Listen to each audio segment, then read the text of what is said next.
So things might be looking up. I don't know. Hopefully, yeah. Yeah, or at least in terms of a little bit more choice when you go and get your popcorn, and you can go Barbie or Oppenheimer. Yeah, it's quite a choice.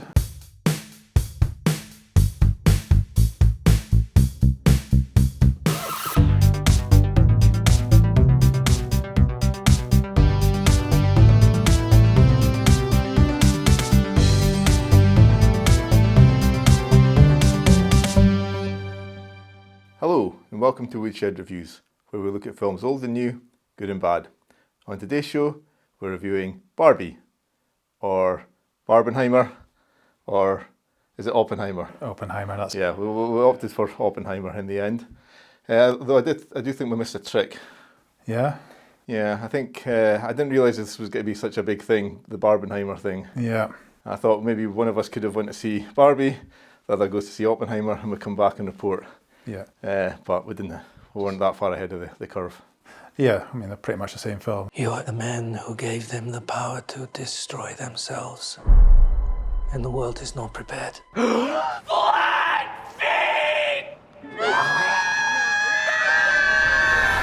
So, initial thoughts? I mean, I'm quite familiar with the history of World War II. I'm sure you are as well, up to a point. Probably not so much as you. I know it's more your kind of sort of reading up, I suppose, perhaps. Yeah, I mean, I haven't read the book that was based on. This was based on American Prometheus, which was a book that started in 1979. 25 years it took to compile it, release it. Okay. So it's quite a thorough portrayal of Oppenheimer. Yeah. I mean, it started when a lot of his colleagues were still alive and they were interviewed, and etc. So it's quite a definitive kind of book about him, I guess. And I think Nolan obviously read it and made a very good film based on the book, I think. We're in a race against the Nazis. And I know what it means if the Nazis have a bomb. Yeah, so I wasn't really expecting such an in-depth portrayal or character study, really it was, wasn't it? More than anything else. We've got the sort of stuff about his personal life and professional life and how he kind of gets to the position that he's in for becoming the father of the atomic bomb. We see the sort of all the work that goes into that for the sort of second part in Los Alamos. And then the third part, which I wasn't expecting, is a sort of kind of quite prolonged kind of bureaucratic, political kind of character assassination of Oppenheimer himself. Yeah, a couple of trials, wasn't it? Yeah, kind of discrediting him, and lots was kind of about removing his security clearance and all that kind of thing, because he didn't. I think the experience of creating this bomb really got to him, and the way it was going to be used, and he didn't really want the hydrogen bomb to be explored. He wanted to stop. Our work here will ensure a peace mankind has never seen. Until somebody builds a bigger one.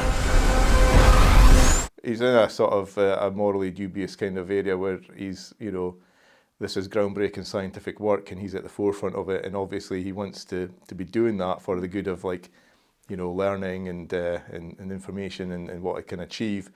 But obviously it's got a very specific goal ahead. It's not just research for the sake of research. It's doing it to produce the first atomic bomb before the Nazis. For the Nazis, and the Russians are also. I wasn't aware of that, but they were also in the game. Or I don't know how accurate that was. That information. Yeah, it's definitely. Obviously, the Russians and the Americans were allies up to a certain point, and I think definitely after FDR passed away and Truman became president, that relationships definitely started to sour a little bit. Yeah, they started to become the enemy, and obviously they didn't like communists at all.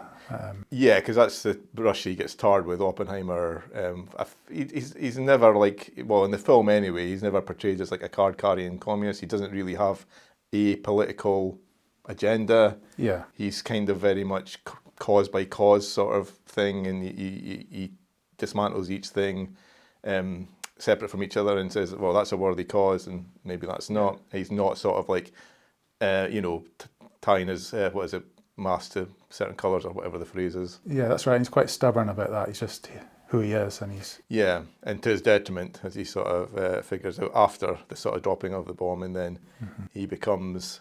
I suppose he kind of doesn't make it easy for himself because he's quite critical of getting into sort of like another atomic arms race or something like that, stockpiling these bombs and using them. He doesn't want that, and he's quite vocal about it. Yeah.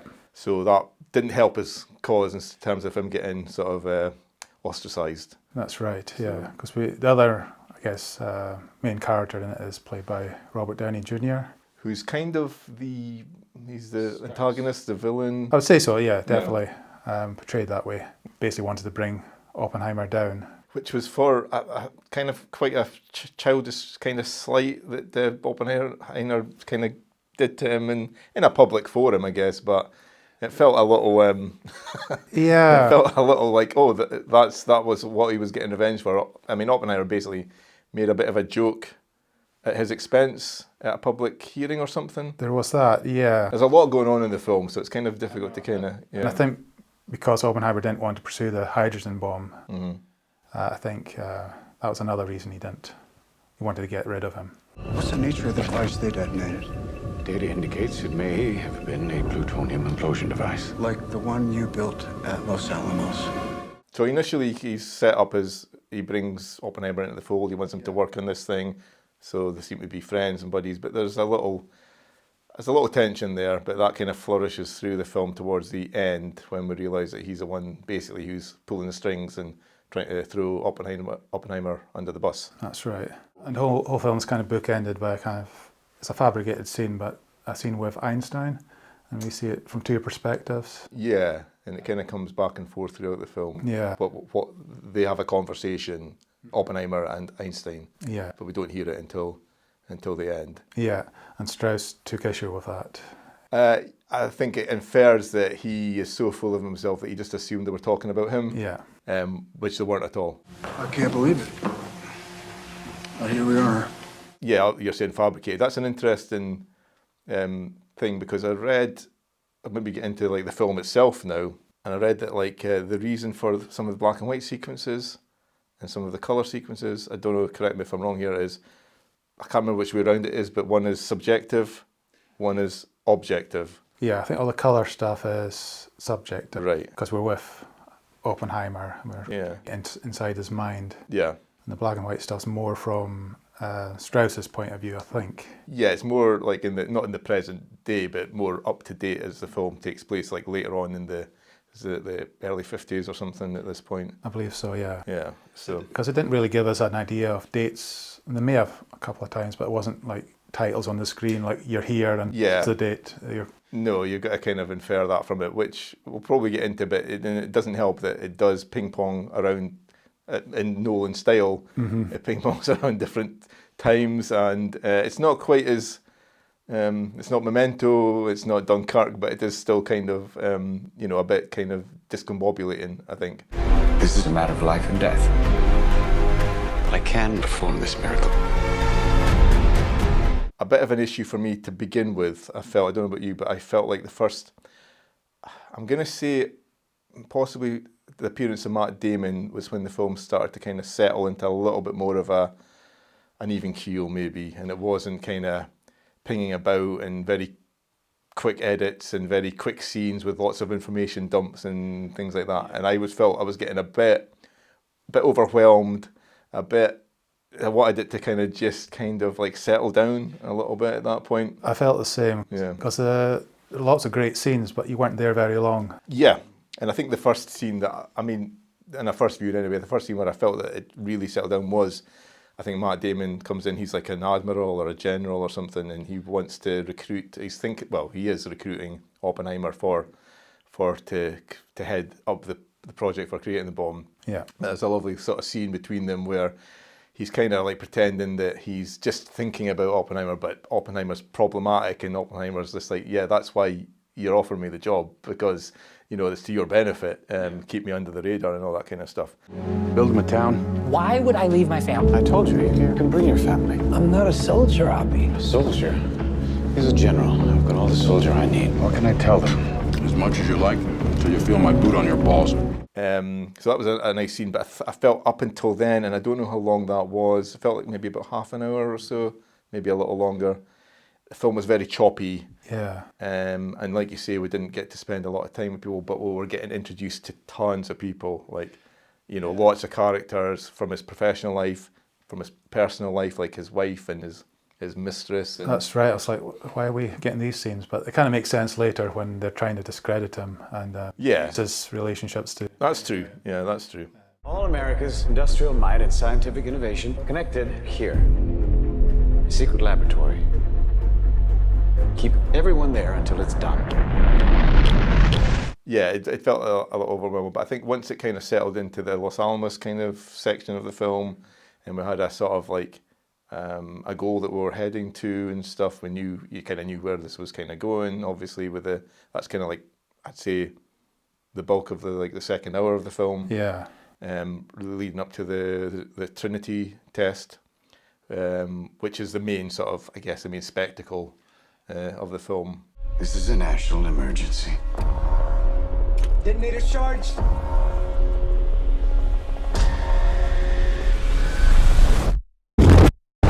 Yeah, I thought that scene was well done. It wasn't like a wow moment. It wasn't glamorizing it. It did feel quite terrifying. It felt like you were kind of there.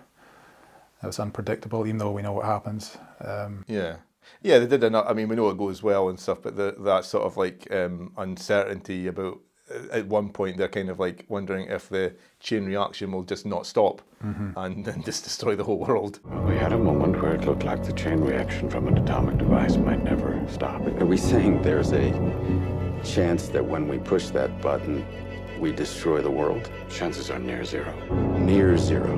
What do you want for theory alone? Zero would be nice. I wasn't coming out wowed and bowled over by the film totally overall, but certainly sections of it and bits and performances and stuff. I think I enjoyed the story, which I wasn't hugely, certainly not the Strauss aspect and the political sort of like upheaval of Oppenheimer's life. I certainly wasn't aware of that stuff. Yeah. So I was interested in that story, and it felt like that was really well told. If a little kind of like, you certainly had to kind of concentrate and keep up with it. Yeah, it was a tough film because, there's, like you said, there's so much information and you need to keep your focus for 3 hours, which is a big ask. Yeah. But I think it's a film I would probably enjoy more the second time. Yes. Definitely. I'm definitely in that thing where I was kind of like, do I want to review this on a first viewing? Because I feel a little unsure. I'm certainly not going to be like giving it a low score or a high score or anything like that, but I feel a little unsure as to how I would feel about it after a second viewing. And, you know, I've kind of been like that with like Dunkirk. I think after a first viewing, I certainly liked it more after a second viewing, and then a third after that, even more after that. So possibly Oppenheimer will be similar in that regard. But yeah, maybe an initial viewing, I didn't feel a huge emotional connection to the character. I was more interested in the performance, in the story itself, as I said, but maybe I didn't kind of feel the sort of the ups and downs of his life, possibly because it was a little, I don't want to say all over the place, but it's certainly, and not all over the place it's obviously in a stylistic way. Christopher Nolan's obviously doing this very intentionally. Yes. It's not like just messy because he's, you know, not paying attention or anything like that. It seems very well thought out and structured. I'll need to see it another time at least. Yes. Aye. Yeah, I mean the performances. As Cillian Murphy, I mean, really, really good. Yeah, he's definitely at the centre of it, obviously, and dominates kind of most of the scenes and frames. And a lot, and like you say, there's not, beyond the test, Trinity test, it's mostly, you know, men in rooms having clandestine discussions and whatnot. So yeah, and they don't even make that look spectacular because I think the kind of hearing in a tiny room. You felt your judgment was sound on who on the team could be trusted. No one is leaving Los Alamos. What are you doing? yeah, so that's initially, we see that quite early on, but then we come back to why they're doing that. They're keeping out of the public view, out of the press intrusion and all that kind of stuff. Don't want to make him a martyr, all that kind of thing. So yeah, it's all, and I mean, it is filmed, a lot of it's filmed in IMAX, is it? So, Yeah. Yeah, it feels like a strange film to go for IMAX. We just saw it in a regular screening. Yeah, it seems sort of beyond the Trinity test thing. It is sort of like, yeah, men in beige rooms and stuff. Exactly, yeah. But I was at a point where I was like, even when I was kind of like struggling with it a little bit, I was kind of like enjoying just being in a cinema watching a film of this type, which you don't get films like this in a cinema, you know, these days. Because I'm thinking, you know, it felt not a very different film, but, you know, something like JFK from back in the day, which you would have just kind of took for, oh yeah, you know, it's a sort of like a labyrinthine political drama sort of thing. But you don't get that these days. Definitely. It did make me think of JFK watching. Oh, did it? Okay, it's not just me then. A similar vibe. Just another favourite film of mine. So it's great. Yeah, like you said, it's great to see a film like this at the cinema. Yeah. I wish there were more. Yeah, I think that's the thing. You just kind of appreciate that. There's a film like this, and it may or may not be a perfect film. I don't know. We'll come back to it, but it's just nice to have that. It's also nice to have Barbie as well. You know, if that's your thing. You know, it's a nice kind of variety. Yeah. So things might be looking up. I don't know. Hopefully, yeah. Or at least in terms of a little bit more choice when you go and get your popcorn, and you can go Barbie or Oppenheimer. Yeah, it's quite a choice. Now the race is against the Soviets. Not unless we started. Robert, they just fired the starting gun. Yeah, it's full of great scenes. I think one of my favourite scenes was a victory kind of speech he gives to his team. Oh, when he has sort of the visions of the bombing. Yeah. Yeah. That definitely brings it home, and the terrifying power of these bombs. And that's true. That was something a bit more visually interesting. So there probably was a couple. Maybe there's something else that I'm misremembering as well. But yeah, there was a few moments like that. But even some of the scenes, like you say, when it kind of like got down to, I really like the Matt Damon scene when they first started. There's also a nice scene when they're kind of almost blasé, kind of discussing whether to drop the bomb, where to drop the bomb, and it's quite frightening. it is, and yeah, I think it was Stimson, who, the Secretary of War, said like, let's not do Kyoto because I went on holiday there. Yeah, because they've got like 12 targets initially, haven't they? And they're kind of like wheeling it down, but there's no sort of, it's not like they're attacking a military. It's horrible because I don't believe there's a reason to drop them. I think more so watching the film, it feels like, like you could understand it at the height of Germany kind of invading Europe and stuff, and the potential that they were going to win. But that's over. That threat's gone. And also, Japan had been firebombed. Their cities were in ruins, a lot of them, countless cities. And they were looking for terms of surrender. Yeah. Like the US wanted unconditional surrender, but they wanted a couple of conditions to save the emperor. Yeah. So the end was nigh either way. Yeah. So it just kind of feels like they had their toy and they were going to play with it.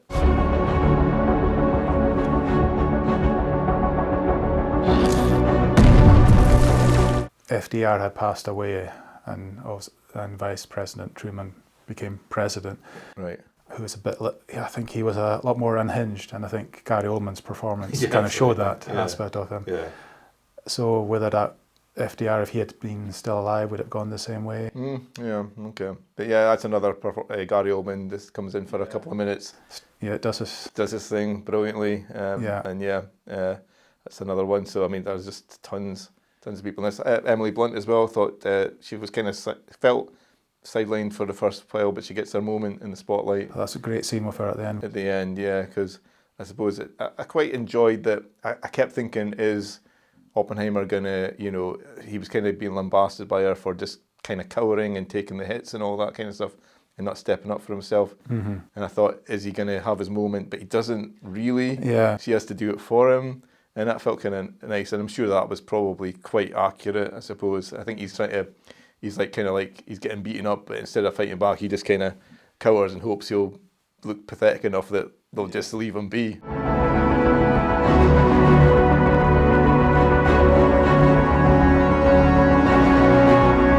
But it ended well. Quite a scary punchline at the end, I think, about him saying that we didn't set off a chain reaction, but on the other hand, I think we. Yeah, or the Einstein conversation. Yeah. Yeah. It says because they go back to the point where they're remembering that at one point we thought we were going to end the world, and Oppenheimer says to Einstein, "Yeah, well, maybe we did," and that's when he kind of walks off. That's the kind of. It's not fixated on that conversation, but it kind of is threaded through. As Strauss has been like obsessing about that moment, you know. Yeah. So yeah, but it's an interesting, interesting take in it, you know. So ends on a kind of scary note. That sent a chill down my spine. That last bit, I was like, "Oof, that's heavy." Why? Why? How about because this is the most important thing to ever happen in the history of the world? But we'll give ratings, or do you want to? Because it's a difficult one at this stage. Yeah, I feel like I want to come back and maybe at some point kind of Because afterwards I wasn't sure, but then, unlike a lot of films, you see you're thinking about it constantly, which is a good sign. Yep, definitely. Go on then. Oh, just now I'll give it a 4. Okay. It could well be a 5. Okay, yeah. But yeah. Okay. A 4 just now. Okay, I think I'm gonna go just a smidge lower with 3 logs, some kindling.